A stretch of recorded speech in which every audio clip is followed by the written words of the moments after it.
aquele que trazia o mantimento para a sua casa. E naquela época, meus irmãos, os irmãos sabem que não existia aposentadoria, naquela época não existia pensão. Uma mulher, quando ficava viúva, ela tinha que trabalhar, tinha muitas vezes até que pedir esmola para sobreviver, porque era difícil.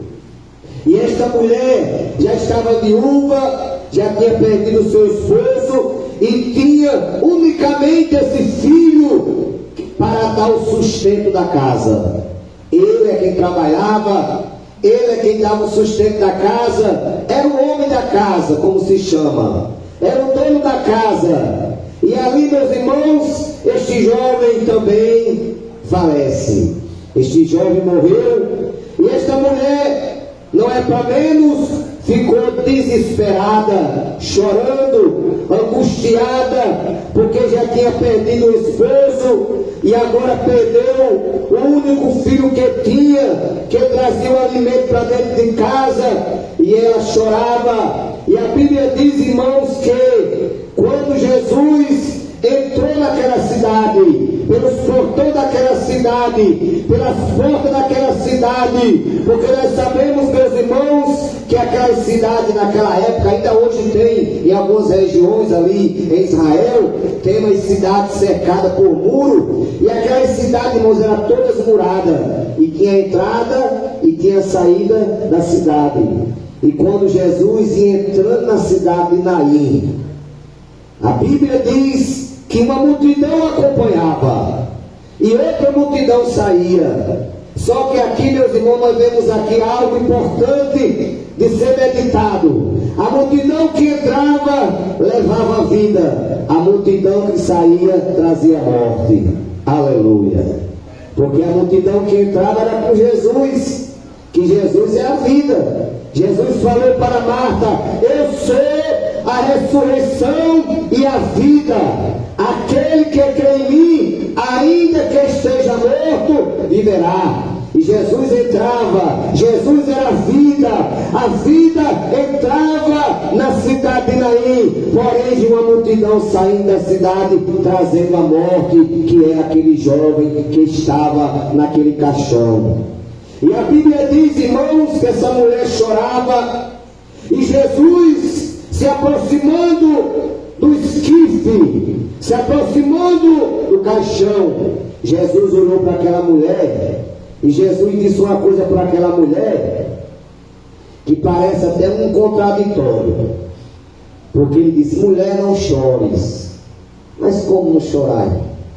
Já tinha perdido o esposo, já tinha perdido o filho, não tinha mais nada na vida, no sentido fisicamente falando, em família, e a mulher chorava. Porém, quando Jesus ele falou: mulher, não chores, sabe por que ele falou isso, irmão? Que só tem esse que tem esse poder de fazer isso, irmão. Quando alguém está passando um momento desse, não chore, é Jesus.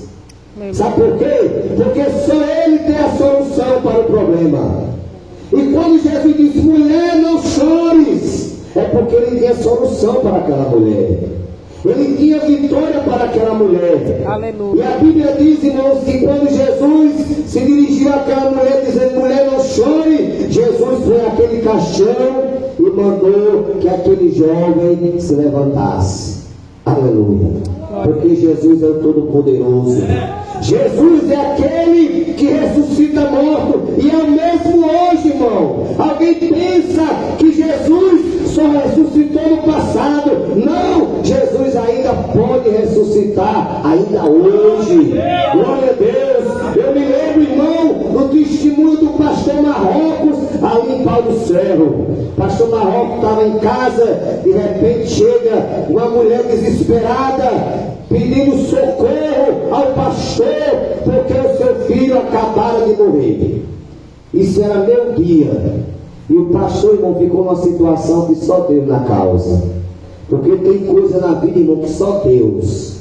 E aquele pastor: Jesus, chega aqui, Jesus, tem misericórdia. E ali, meus irmãos, entraram para aquela criança A mãe com aquela criança nos braços, e o pai também vinha e pediu: pastor, eu quero que o senhor ore para Jesus ressuscitar o meu filho, eu não quero perder o meu filho. Irmão, isso não é fácil não, viu? Só a misericórdia de Deus. Mas ali, irmãos, o pastor pediu a misericórdia a Deus, fez a oração e Jesus ressuscitou aquela criança. Por quê? Porque Jesus é o mesmo, irmão. Jesus é o mesmo. Para ele não há impossível. Uma coisa que não tem para Jesus é a palavra impossível. Glória a Deus. Agora, quando ele faz essas coisas, irmão, é com objetivo. Porque Paulo dizendo, lá em Romanos 8:28, tudo contribui para o bem daqueles que amam a Deus, daqueles que são chamados por seu decreto. E ali, meus irmãos, Jesus ora e ressuscita aquela criança, o filho único daquela viúva. Irmãos, eu posso imaginar, eu posso pensar a alegria daquela mulher, irmão, de ter o seu filho ressuscitado. Aleluia. Porque às vezes nós estamos na casa de Deus, muitas vezes de joelho, dando glória a Deus, clamando a Deus, até porque Deus manda a gente clamar. Lá no profeta Jeremias, capítulo 33, versículo 3, Deus diz: clama a mim e responder-te-ei, e anunciar-te-ei coisas grandes e firmes que não sabe. Então quem manda clamar é o próprio Deus. E muitas vezes, irmãos, estamos na casa do Senhor, de joelho, na presença de Deus, clamando a Deus, e alguém não entende e fica dizendo: para que isso tudo? Para que essas gritarias? Para que esse alvoroço? Esses crentes que parece que pensa que Deus é louco. Aleluia. Mas, irmão, tem um provérbio que diz que só sabe aonde o sapato aperta quem está calçado nele. Aleluia. Glória a Deus. E nós vemos, irmãos, na Bíblia um caso interessante do cego Bartimeu. O cego Bartimeu, filho de Timeu, estava ali pedindo esmola, porque não tinha aposentadoria para cego naquela época. Não tinha, irmão. Na época tinha que pedir esmola, se não quisesse morrer de fome. Não existia nada do que existe hoje, essa facilidade que existe hoje. E Bartimeu, filho de Timeu, estava ali todos os dias na calçada, pedindo esmola aos que passavam. E a Bíblia diz que Jesus entrou naquela cidade, e uma multidão seguia, porque aonde Jesus entrava na cidade, numa casa, aonde ele estava, a multidão estava ao seu lado, a multidão estava ao seu redor. Aleluia. E quando aquele cego ouviu, porque ele não via, mas ouvia, e ele ouviu o barulho das pessoas entrando na cidade. Talvez aquele cego pensasse que fosse um sepultamento, um enterro de alguma pessoa. E aquele cego perguntou a alguém o que é que estava acontecendo. E alguém respondeu, dizendo que era Jesus o Nazareno que ia entrando na cidade. E naquele momento, irmão, o cego não enxergava, mas ele se utilizou do que tinha. O que? O pulmão, a voz. E ele usou o que tinha. E ele gritou: Jesus, filho de Davi, tem misericórdia de mim. Aleluia. E a Bíblia diz, irmão, que alguém chegou para ele e disse: se cala, cego. Para que esse grito? Aleluia. Mas ele encheu o pulmão mais outra vez e gritou mais alto e disse: Jesus, filho de Davi, tem misericórdia de mim. Aí a Bíblia diz, irmão, que Jesus parou. Irmão, quando Jesus para, algo acontece. Aleluia. Aleluia. E Jesus nessa noite está aqui, irmão. E algo pode acontecer. Aleluia.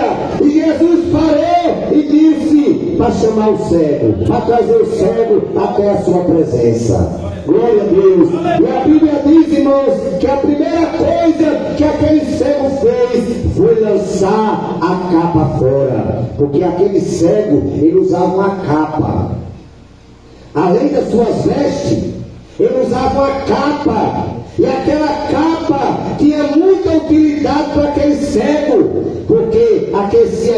frio à noite, aquela capa servia de cobertor para ele e tinha muitas utilidades. Porém, meus irmãos, essa capa hoje tem um significado, ou vários significados. Essa capa hoje significa muitas vezes a falta de fé de alguém, a incredulidade de alguém, mas aquele cego a ser chamado por Jesus, quando Jesus mandou que ele fosse à sua presença e alguém disse: cala-te, que o mestre te chama, a primeira coisa que ele lançou foi a capa. Glória a Deus. E foi até a presença de Jesus. E quando chegou ali, Jesus faz uma pergunta. Porque, meus irmãos, Jesus sabe de tudo, mas muitas vezes Jesus pergunta para ver a atenção da pessoa. E Jesus sabia que aquele cego queria ser curado, mas ele perguntou para saber se o cego realmente queria ser: o que quer que eu te faça? E o cego disse: Senhor, eu quero ver. Eu quero ver, Senhor. Aí Jesus disse: vê, a tua fé te salvou. E naquele momento, irmão, aquele cego passou a enxergar e começou a glorificar a Deus. E o mais importante, o mais maravilhoso nesse episódio, que aquele cego havia nascido cego, nunca tinha visto ninguém, e a primeira pessoa que ele viu foi Jesus. Aleluia. Glória a Deus. A primeira pessoa que o cego viu foi Jesus o Nazareno. Oh, coisa importante, irmão. Glória a Deus. Então Jesus ressuscita o filho da viúva de Naim. Jesus cura o cego Bartimeu. E lá no capítulo 9 de João, nós vemos outra cura interessante de outro cego. A Bíblia diz que quando Jesus entrava na cidade, ali tinha um cego pedindo esmola. E quando Jesus passava, alguém perguntou: mestre, quem pecou? Foi ele ou seus pais para que nascesse cego? Porque alguém pensava, irmão, que o cego estava cego por causa dos pecados que ele tinha pecado, dos pais. Aí Jesus disse: não, nem ele pecou nem seus pais, mas ele nasceu assim, para que se manifeste nele a glória de Deus. E a Bíblia diz que Jesus cuspiu. Parece até algo anti-higiênico, mas Jesus faz como quer, meu irmão. Aleluia. A gente não pode questionar a maneira de Deus trabalhar. Deus trabalha como quer. Deus trabalha da maneira que Ele quer, na hora que Ele quer. E Ele cuspiu. E quando Ele cuspiu, aleluia. Aleluia, glória a A Deus. Bíblia diz que Ele levou dele no cuspe e mexeu. Mexeu aquele cuspe com terra e passou nos olhos do cego. Quando ele passou aquele cuspe nos olhos do cego, misturado com barro, com areia, aí ele disse: vá, lava-te lá no tanque de Siloé, que a palavra Siloé significa o enviado. E o cego foi lavando o rosto, foi tirando aquele cuspe com aquela terra que Jesus havia passado. E a Bíblia diz que quando ele termina de lavar o seu rosto, a Bíblia diz que ele vê tudo. Aleluia. Passou a enxergar. Glória. Aleluia. E alguém ali, meus irmãos, não ficou gostando daquilo. Porque existe um tipo de gente que até hoje tem, irmão, que prega que só vai para o céu se guardar o sábado. Eles colocam Jesus lá no canto de parede. Eles colocam Jesus lá para trás e colocam o sábado como salvação. Mas sábado, irmão, não salva ninguém. Aleluia. A Bíblia diz, Jesus disse que o sábado foi feito por causa do homem e não o homem por causa do sábado. O sábado é um dia como qualquer um, mas alguém prega por aí que muitas vezes bate na porta da nossa casa, querendo incultar na nossa mente que nós estamos errados e eles estão certos, dizendo ele que tem que guardar o sábado, que no sábado pode trabalhar, porque se trabalhar é pecado, e se tem que guardar o sábado, vai para o céu. Mentira, irmão. Isso é história de carochinha, isso é heresia. Salvação não é no sábado não. A salvação não está no sábado não. A salvação está em Jesus. Aleluia. Glória a Deus. Aí alguém sem gostar, porque Jesus fez um milagre no sábado. Aí a Bíblia diz, irmão, que disseram, quem foi que curou? Aí vamos chamar de Jesus aí. Ele chegou, cuspiu na terra, fez lodo, untou os meus olhos, mandou lavar no tanque de Siloé, eu fui, lavei e voltei vendo. Aí alguém disse, dê glória a Deus, rapaz, esse homem é um pecador. Aí o homem disse, se é pecador eu não sei, uma coisa eu sei, que eu era cego e agora eu vejo. Olha, se eu quero saber se alguém é pecador, irmão, o cara estava vendo, irmão. Glória a Deus, estava vendo tudo. Então, meus irmãos, Jesus é o que cura da maneira que Ele quer. Aleluia. E tem dois tipos de cura de Jesus: a cura instantânea e a cura gradativa. O que é a cura instantânea? É aquela cura 100% na hora. Quando a pessoa ora, a pessoa é curada 100%. E existe aquela cura gradativa, que aos poucos Jesus vai fazendo a obra. Aos poucos Jesus vai curando. Aleluia, porque Ele faz da maneira que Ele quer. Então nesta noite, estamos aqui, neste abençoado culto de Senhora, aqui na congregação de Lagoinha. Era para ser umas quinta-feiras atrás aí, mas Deus não permitiu. E tudo está na vontade de Deus, irmão. Porque quem manda aqui é Deus.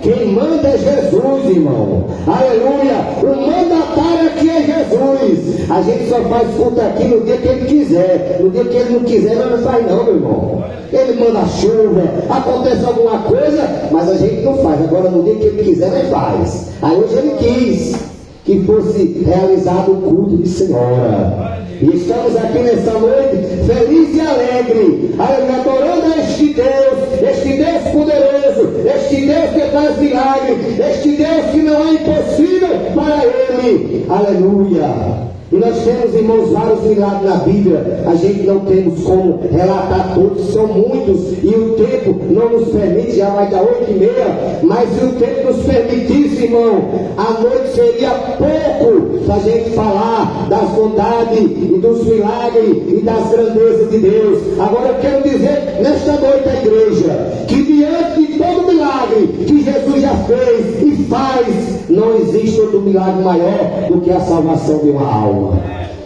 A salvação de uma alma é o maior milagre que pode acontecer na terra.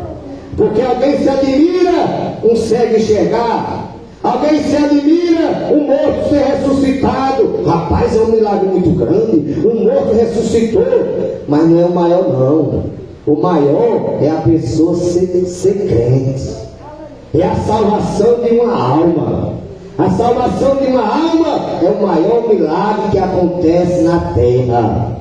Por quê? Porque a transformação da pessoa em uma nova criatura. Glória a Deus. Eu costumo dizer, é a metamorfose, é a transformação 100%, é do casulo à borboleta, irmão. Os irmãos sabem que a lagarta passa aquele processo e depois vira uma borboleta. Então, meus irmãos, do mesmo jeito é quando a pessoa aceita Jesus, é transformado em nova criatura. E um dia vai criar asa e vai voar para o céu. Agora a asa que eu falo aqui, irmão, não é literalmente falando não. É no sentido do arrebatamento da igreja. Porque Jesus vai voltar e vai arrebatar a igreja, irmão. E a igreja vai subir para o céu. Glória a Deus. A igreja vai subir. Porque Paulo diz lá em 1 Tessalonicenses, capítulo 4, versículo 13: não quero, porém, irmão, que sejais ignorante acerca dos que já dormem, porque Jesus vai voltar e vai arrebatar, e os que dormem em Cristo ressuscitarão primeiro, e os que tiverem vindo serão transformados e arrebatados a encontrar o Senhor nos ares, e assim estaremos sempre com o Senhor. Então esta é a esperança desta igreja, irmão. é a volta de Jesus. Aleluia, Jesus. Uma vez lá em Serra do Mel, chegou um irmão para mim com uma conversa sem futuro, uma pergunta sem lógica. Ele não estava ainda com a visão humana, ele não estava ainda com a visão lá do mundo, porque o mundo, irmão, ele figura a morte como um bicho de chifre, de rabo, com a força na mão. Aí ele disse: irmão Genival, o que é que você acha que é a morte? Eu disse: irmão, a morte para o crente é apenas um veículo que o conduz até o céu. Essa é nada, meu irmão. Que conversa é essa? A morte é um bicho de rabo, com a força na mão. Eu disse: só se for para você. Deus não vai mandar um negócio desse buscar o crente, não. Deus é livre, irmão. Vai para lá. Aleluia. Que conversa é essa? Irmão, você vê que tem crente ainda, irmão, com pensamento ainda, a visão humana lá do mundo. Isso é coisa que o mundo cria, que inventa, irmão. Aleluia. A morte é apenas um veículo que nos conduz à presença de Deus. Aleluia. Então, nesta noite, irmãos, estamos alegres. Seu Pedro quer se decidir hoje. Venha hoje, seu Pedro. Jesus te chama.